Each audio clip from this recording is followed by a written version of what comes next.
السلام علیکم ورحمۃ اللہ وبرکاتہ میرے عزیز بھائیوں اور بہنوں، آج کی ویڈیو میں ہم بات کرنے جا رہے ہیں اسلام کے سب سے بابرکت دن یعنی جمعۃ المبارک کے بارے میں۔ جمعے کو ہفتے کا سب سے بہترین دن قرار دیا گیا ہے۔ قرآن و حدیث میں جمعے کے بے شمار فضائل ملتے ہیں۔ نبی اکرم صلی اللہ علیہ وآلہ وسلم نے فرمایا، جمعے کا دن تمام دنوں کا سردار ہے اور اللہ کے نزدیک سب سے زیادہ عظمت والا دن ہے۔ اسی دن حضرت آدم علیہ السلام کی تخلیق ہوئی، اسی دن ان کو جنت میں داخل کیا گیا اور اسی دن قیامت بھی ہوگی۔ اس سے اندازہ لگایا جا سکتا ہے کہ جمعہ کتنی بڑی فضیلت والا دن ہے۔ اب سوال یہ ہے کہ جمعے کے دن ہمیں کیا کرنا چاہیے، کون سے اعمال ہیں جو ہمیں اس دن ضرور کرنے چاہیے۔ سب سے پہلے جمعے کے دن خوب غسل کریں، صاف کپڑے پہنے اور خوشبو لگائیں، درود شریف کی کثرت کریں۔ حدیث میں آتا ہے، جمعے کے دن مجھ پر زیادہ درود بھیجا کرو، سورۃ کہف کی تلاوت کریں، یہ پڑھنے سے جمعے تک روشنی عطا ہوتی ہے۔ صدقہ و خیرات کریں، اس دن کا صدقہ کئی گنا بڑھا دیا جاتا ہے۔ دعا کا خاص اہتمام کریں کیونکہ جمعے کے دن ایک ایسی گھڑی آتی ہے جس میں دعا ضرور قبول ہوتی ہے۔ اگر آپ چاہتے ہیں کہ آپ کی زندگی میں سکون، برکت اور رزق میں اضافہ ہو تو اس جمعے کو یہ وظیفہ لازمی کیجیے۔ 100 مرتبہ درود ابراہیمی پڑھیں، 11 مرتبہ سورۃ الاخلاص پڑھیں، پھر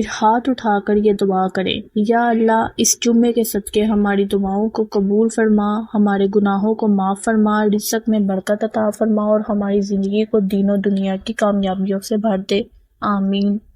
میرے بھائیوں اور بہنوں، یہ دن خاص ہے، اس کو غفلت میں مت گزاریں۔ کوشش کریں کہ اس دن کی عبادت زیادہ کریں، والدین سے دعا لیں، غریبوں کی مدد کریں اور دوسروں کو بھی اس دن کی فضیلت بتائیں۔ اگر یہ ویڈیو آپ کو اچھی لگی ہے تو اس کو لائک اور شیئر ضرور کریں تاکہ زیادہ سے زیادہ مسلمان بھائی بہنیں اس نیک عمل سے فائدہ اٹھا سکیں، اور مزید اسلامی ویڈیو، وظائف اور دعاؤں کے لیے ہمارے چینل کو سبسکرائب کرنا مت بھولیے گا۔ جزاک اللہ، جمعہ مبارک۔